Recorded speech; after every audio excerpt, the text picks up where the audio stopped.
The information contained in this podcast is an expression of opinion and does not constitute investment advice.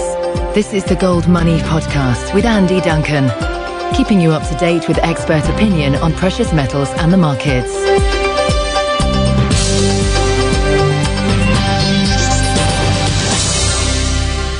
Today, on Wednesday, November the 21st, I'm speaking to Godfrey Bloom, who's the UK Independence Party member of the European Parliament representing Yorkshire and North Lincolnshire. He's also a member of the EU Parliament Economic and Monetary Affairs Committee, and best of all, he's chairman of the Parliamentary Mises Book Club. Good afternoon, Godfrey. Good afternoon to you.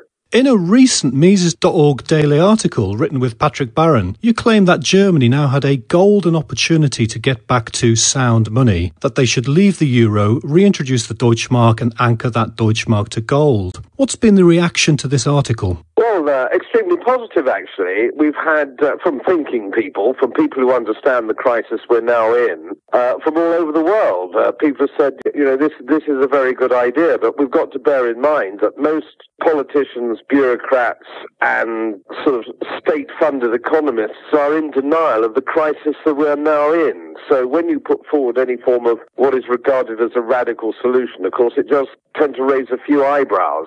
James Turk, Eric Sprott and various others have suggested that German gold may actually have been leased out by Germany's former occupying allied powers of the UK, the US and France, and that this gold may have disappeared. Have you read anything about these claims? And if so, what do you think of them? Well, I've been sort of looking at this aspect for several years, and I have to say, sadly, I'm none the wiser for it. There are certain things I don't understand that sort of guide me onto suspicion, as it were. Why can't there be an open audit of gold that is held, certainly in the United States? I don't understand why an audit isn't perceived to be a perfectly reasonable request. I mean, if I was holding any commodity, whether it was gold or anything else, it doesn't matter. If I was holding that either in a bank or certainly in a bank in a foreign country, I would expect to be able to have access to an audit of that at periodic intervals. And we've seen no audit, I think, now since 1971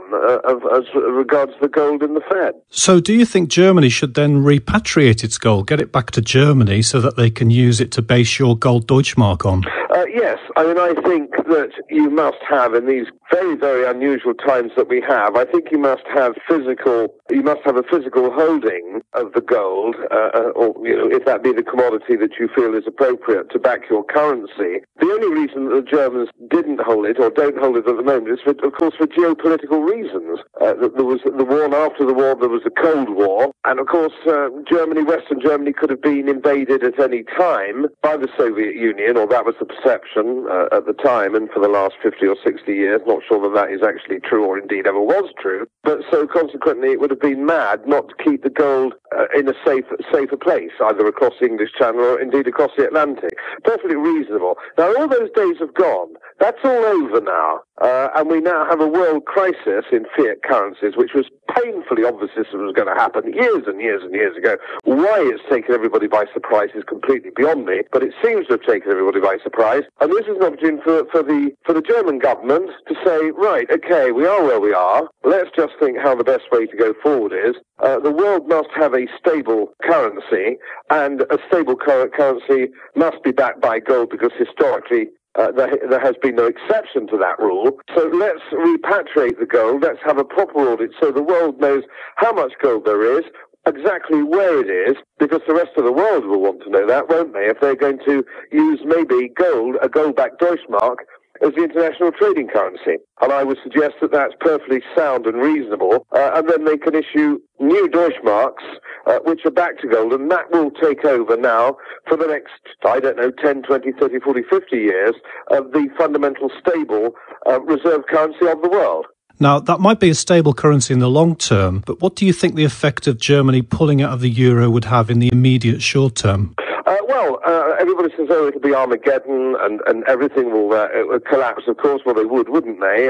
People on the receiving end of the German largesse would say that. But of course, we can't go on as we are. there seems to be some sort of implication by politicians and bureaucrats and some economists that somehow we can continue to strap sellotape all over the problem that we have at the moment, and maybe, we'll just muddle our way through. But clearly that isn't going to be the case.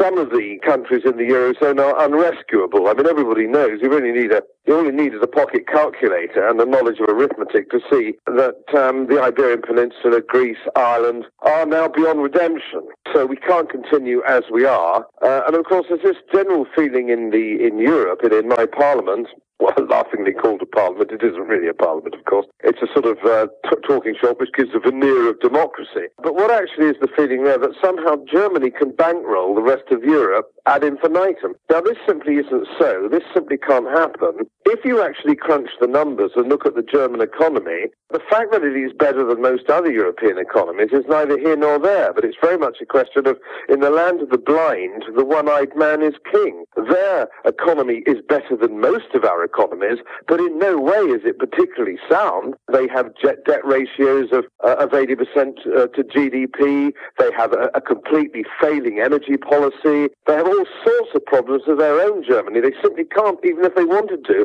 continue to bankroll the rest of Europe. Not possible. Even in the old days of the Deutschmark, as claimed by Philip Bagus in his book The Tragedy of the Euro, the Deutschmark wasn't a good currency. It just wasn't as bad as all of the rest of them. Precisely. This, and I know Philip very well, and we co-wrote, or actually that's not fair to say, he led the project for the Wolfson Prize, which Professor Barron and myself contributed in smaller measure to, but it was a joint effort, and Philip is probably the leading expert on this subject, I would argue, probably in Europe. And yes, he's absolutely right. It's a question of it wasn't quite as though. I often say when I'm standing for election, Adam, I often say, vote for me because I'm the least ghastly of all the other candidates. And so that's really where we are. But we can't go on like this. It's got to end. Everybody deep in their heart knows that we can't go on like this. But of course, most politicians are only in business for 4 or 5 years. So the object of politicians isn't to save Europe or save the world or save their national economies. It's to get re-elected in 4 years' time. That's their goal. It isn't actually to save what is a very serious international fiat currency crisis. Now, speaking of muddling through, you've looked into the eyes of Mario Draghi. Can I ask you what you saw behind those eyes? Oh, well, that was quite interesting because we have sessions in my committee where the international bigwigs of the day come and talk to us, and we're allowed to ask some questions of them, and I always ask a few questions. I get a little bit of a time slot, get a few minutes. What was interesting when we had we had Draghi, we had the Vice President of the International Monetary Fund, and we had the Commissioner for Economic and Monetary Affairs, Olli Rehn. And they were no more than a sort of dinner party table's distance away.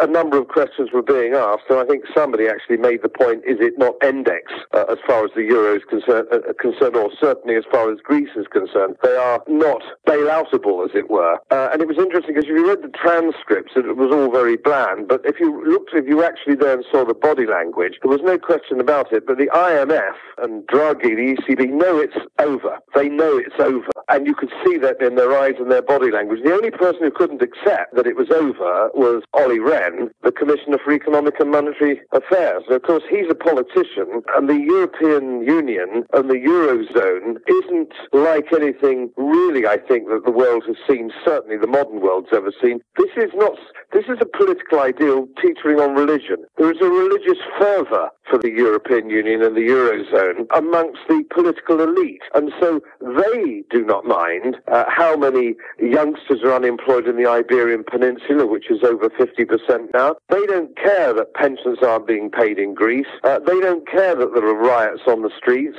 None of this they care about. All they care about is their geopolitical religious ideal, which is called the European Union, which is fastened together by the cement of the euro. And of course, we now know that the euro is failed mortar, as it were. It's crumbling, and it's not holding it together, indeed, as it never could. Doomed to failure from the word go. And when I was a guest lecturer at Cambridge University in the mid-90s, before the whole project ever started, I was pointing out exactly how it would fail, why it would fail, where it would fail. And interestingly enough, people are coming out of the woodwork now saying that's what they said at the time. Well, I can assure you that they didn't. They didn't. The great and the good and the bureaucrats and the politicians and the state-sponsored economists all over the country were saying, this is a good idea and we all must join. And now, of course, everybody's trying to distance themselves from it. It seems very odd to me that the initial point of the euro was to make Europe wealthier, and now it's the wealth of Europe that's being used to prop up the currency, which seems to be the wrong way around. Now, these people like Mario Draghi and the people running the EU, you've suggested that the German government should run a gold Deutschmark. Do you not think that private competing gold monies would be better than a government-managed gold money?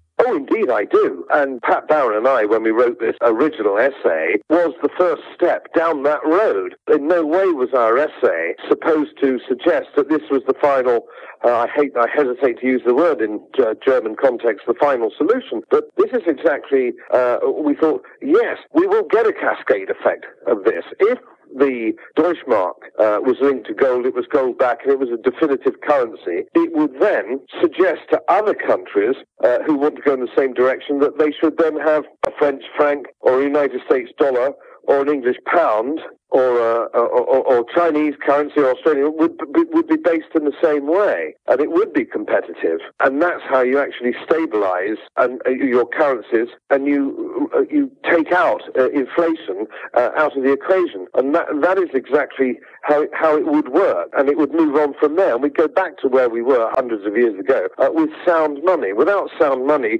we can't get out of the other problems that we have. Now, some other people have suggested that the euro itself hasn't been a failure. It's actually been a great success because it was deliberately designed to induce chaos from which a new country called Euroland could be created. Do you think they're going to achieve this new country called Euroland? And where do you think the EU is going to go over the next 5 years? I have heard that, and it's, I suppose you might argue that that's a conspiracy theory, that they all thought, let's do this, it'll go horribly wrong, and when it goes horribly wrong, we then step in. I'm not sure that I buy it personally. Some of my colleagues do. I've only been in politics for 8 years. I'm a financial economist by profession, relatively new to the political game, and I've been out there in the European Parliament for the last 8 years. And my experience of almost everybody that I meet there, whether they're politicians or bureaucrats, they're all incredibly naive and stupid. I don't think they're clever enough to put together any great conspiracy. I think they lurch from one crisis to the next, and it's totally unforeseen. I get into conversation, for example, with some of these people, the commissioners, and they're utterly hopeless. Don't forget, most of them failed politicians. So another one of the commissioners responsible for the regulation, for example, of the City of London, is a Spanish communist. These characters are slapstick artists, and it's interesting that it was in camera, sadly, but I did ask the outgoing President Trichet when he was leaving and refused his extended term, which is very unusual at that level, as you know, for people not to go take an extended term. He saw exactly how it was going, and he couldn't wait to get out. And I looked into his eyes as well, and I asked him the question. I said, Mr. Trichet, you're leaving. Would you be so kind as to let me know what percentage of your pension fund is in gold? And he gave me, of course, a wonderfully Gallic shrug.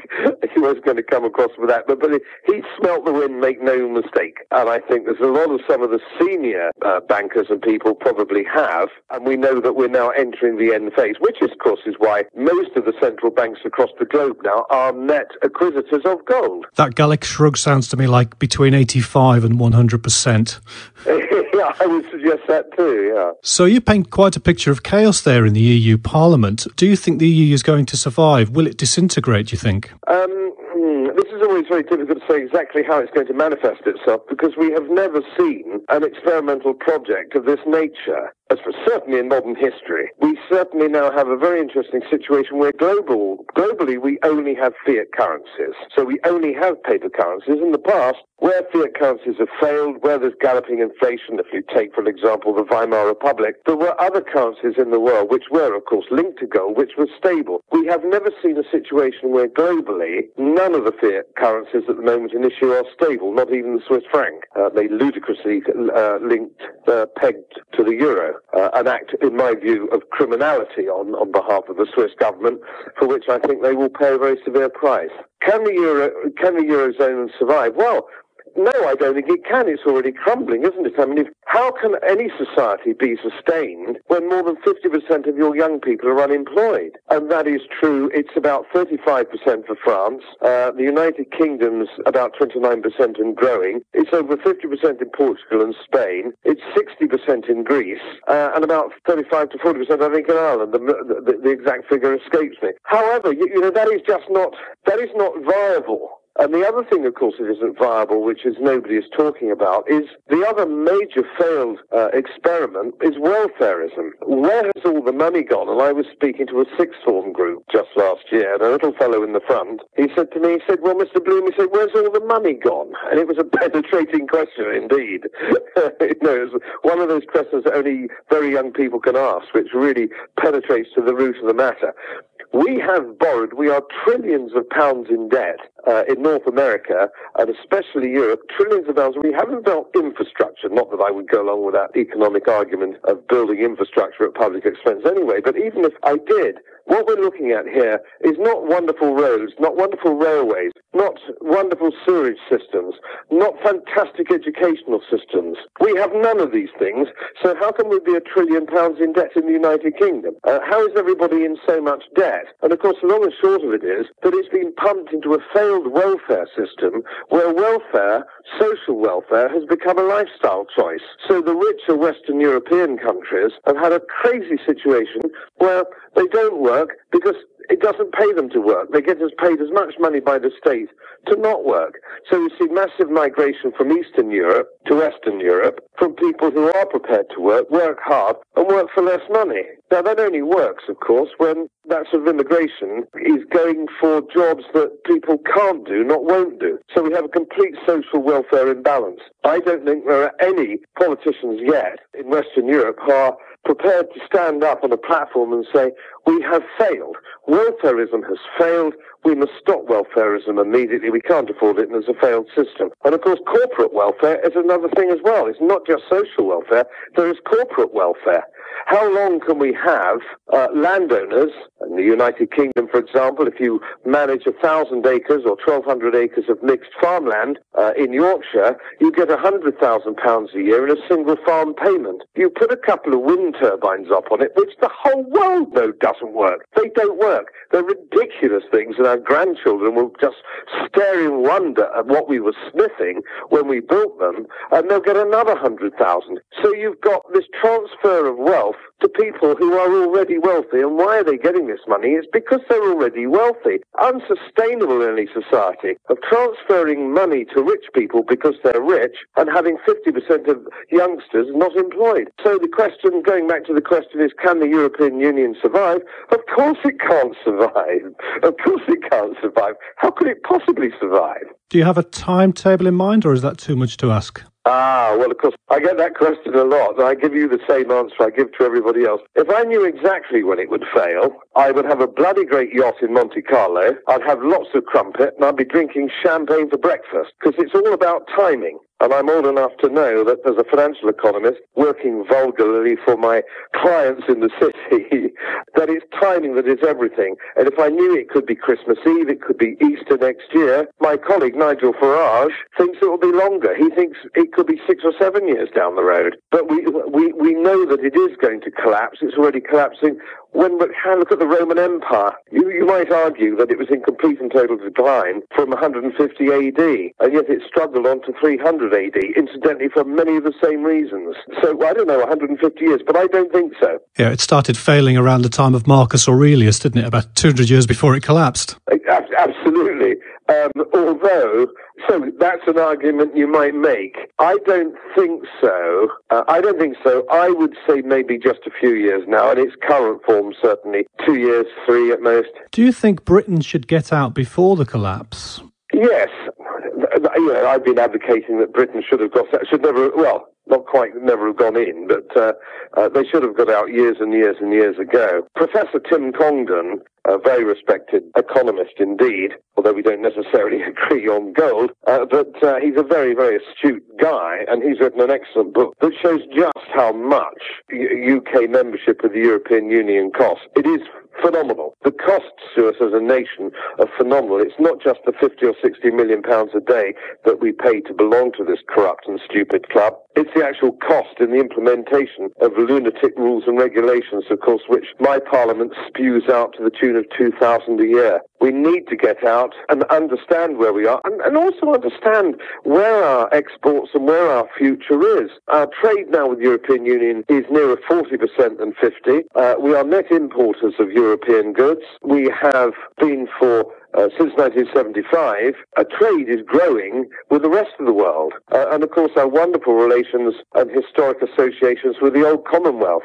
of course, where their GDPs are growing significantly more outside Europe. So I'm a great free trader. So is my party, UKIP. We believe in free trade. We can be a member of the European Free Trade Association, like 30 other plus countries across the world. I mean, Turkey has a completely free trade agreement without any of the encumbrance that comes with political union and federation. We're a trading nation. We're a global maritime trading nation, and we need to get back to that now. I believe that the country that first goes to gold will have a tremendous kind of boost to its economy because it's the first one on gold, whether that's Switzerland or Germany. So do you think it should be Britain that goes back to gold first before Germany? Yes, because for those who look at the numbers, and it's fascinating, isn't it, that everybody's concentrating on Italy, the Iberian Peninsula, and maybe France, and Greece has been boiling along now for over 2 years. If you look at the numbers for the United Kingdom, they are absolutely frightening. We are in much, much deeper debt than most of these other countries, and our debt grows every day. Even just last month, it grew yet again. And if you look at the figures and you extrapolate the figures, we see in 2015 our debt will be 40% or 50% more than it was when this administration took office. We have very senior members of government, which, as you know, do not know the difference between public debt and deficit. I mean, how can you begin to put an economy right when people don't even understand the terminology? Desperately frightening. Yes, I think what we need to do is the same as every other country. We must get back to hard money, but to get back to hard money, you have to be honest with the people. And of course, if you look at the 2010 election, there were the three main parties, the three main debaters on television. Nobody was telling the truth about how deeply the country was in debt and how serious the situation was. They were pecking at it. I mean, David Cameron suggested that we needed to cut spending by $6 billion. I mean, how out of touch can you be? And that's a bit like being 2 years behind with your mortgage and cancelling your Sunday paper. It ain't going to help. So until we prepare the nation for the hardships that are ahead of them, in the same way, of course, that Churchill did in 1940, he didn't promise very much except blood, sweat and tears and a very hard time. And he was right. He was honest. And the British people respond, in my view, very well if you're honest with them and say this is going to be tough. But at the moment, we have an electorate in the United Kingdom and Western Europe and North America who do believe that there's a free lunch. There is something for nothing, and they can go on in this way. If you think the post-war baby boomers, if you think about them, we've had no wars. My age, my responsibility, my generation's falls at 62, 63. No wars. We've had steady GDP growth across the globe now for something like 60 years. How can it be that we are £1 trillion in debt? That we've left our children, our grandchildren with this terrible problem, and we're still not apologising. And as I say, far too much of it, it's over £100 billion a year in welfare. Never mind 60 billion in quangos. Lord only knows how much of this is just being flushed down the lavatory, and still nobody's even talking about it. Honesty, we've got to have some honesty from our politicians. Now, you're a student of the Weimar Republic, and with a British political establishment who think that austerity is cutting the growth in deficit spending, do you think we're entering a pre-hyperinflationary position? Well, that's a very good and very difficult question, but certainly two things that I would make mention of there, and it's something that the public media doesn't understand, something that the BBC doesn't understand, or indeed the BBC understand very little, but austerity isn't an economic project. Austerity isn't anything other than a reaction to failed economic policy. That's what austerity is. Austerity is simply trying to rein back when you have spent too much. Now, of course, we don't have austerity. at the moment because public spending is flatlining. Public spending is round about exactly the same as it was last year. So the debt goes up and the deficit stays round about the same. So although the perception is if you stop and you ask your man on the Clapham omnibus whether the government is cutting spending, he will say yes, he is cutting spending. But of course, the truth of the matter is if you look at the Treasury's own statistics, he isn't. A, we don't have austerity, and austerity is not an economic policy. And the last bit of your question, will it lead to inflation? Must the current situation lead to inflation? Well, quantitative easing to the tune of £350 billion, which we've had in the last 2.5 years, is extraordinary. It's extraordinary. It's counterfeit. It's absolutely an amazing situation that you can produce £350 billion as you turn those electronic printing presses. They don't print it anymore, of course, they just create it electronically, and assume that by degrading your currency you can't have inflation down the road is madness. Of course there will be inflation, and I think it will be followed by a short period of deflation as the system starts to implode on itself, deflation, and then I think it will burst into inflation when people realize that the currency has been completely degraded. There's no other way that this can work. Any historical perception of this, and any look back at, you can see whether it's Weimar Republic or Hungary after the war or Argentina at the turn of the century, 2 turns of the century actually, you might argue. Yeah, this is how it must happen, because if you degrade currency, you must get inflation. That's how the machine works. That's quite a complex picture you paint there. Now, to bet you for your boat in Monte Carlo, is that going to unfold within 10 years or after 10 years? I would say all these things must happen before 10 years. They must happen before. There's significantly, I would say, a shorter time scale than 10 years. I mean, I was, for my sins as a young man, I was a soldier, and I used to sit on the inner German border with 4th Armoured Div, and looking at that barbed wire and looking at the machine gun nests and all the rest of it, and doing my Soviet studies course on how many tanks they had and how many people they had. It all looked pretty awesome and formidable. Who would have believed that a few decades later that the whole thing collapsed? And it collapsed in weeks. It didn't sort of hemorrhage like the Roman Empire, which you cleverly pointed out, took 150 years, quite right, to hemorrhage away, to gently decline. The Soviet Union disappeared in a matter of weeks. And I think you'll find that that's how it will work with the European Union. I think it will suddenly go in a matter of weeks, and out of it will probably come some sort of northern European trading or financial syndicate, which will consist of Germany, Holland, and Denmark, perhaps. There'll be that little corner, and the rest of Europe will break down into different sorts of pockets. And we'll go back to I think we'll probably find that we've gone back to a pre-Great War scenario when you look out those old school atlases of pre-1914 and you see those sort of old Austrian-Hungarian influences and the French and Germany, which is a relatively new state in its own right, of course, only put together by Bismarck in global historical terms. Germany is a new country. I think you'll be looking at that sort of map. I wouldn't be able to guess exactly what it's going to look like, but it'll be that sort of map. We already know that Catalonia wants independence from Spain. We always know that the Venetians would like to go back to a city-state, and if you look at the arguments for that, theoretically, that's very sound. Those peripheral nations, as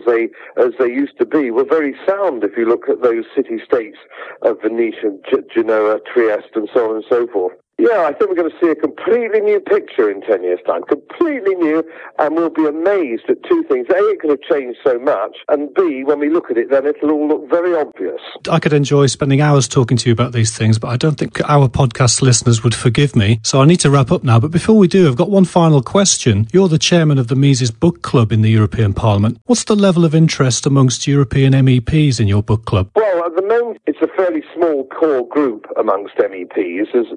There's only about probably 6 or 7 who are, I wouldn't say true believers, but simpatico. But it's growing very strongly amongst the researchers, the young researchers out there across political parties who can understand that we have a system which is failing, and maybe there is a new system, maybe there's a new way out, and they're turning to the Austrian concepts, I think, in ever-growing numbers. And for the first time, I've arranged for 2 Austrian students to come from America to spend an internship with us, and we had our first internship with 2 of our interns going over to Alabama in the summer. We're purely exchanging people, and nothing grows an idea than young people talking about it. That sounds excellent, and that sounds like excellent work that you're doing for the cause of Mises. Anyway, thank you very much for your time today, Godfrey Bloom. A great pleasure indeed. Thank you for talking to me.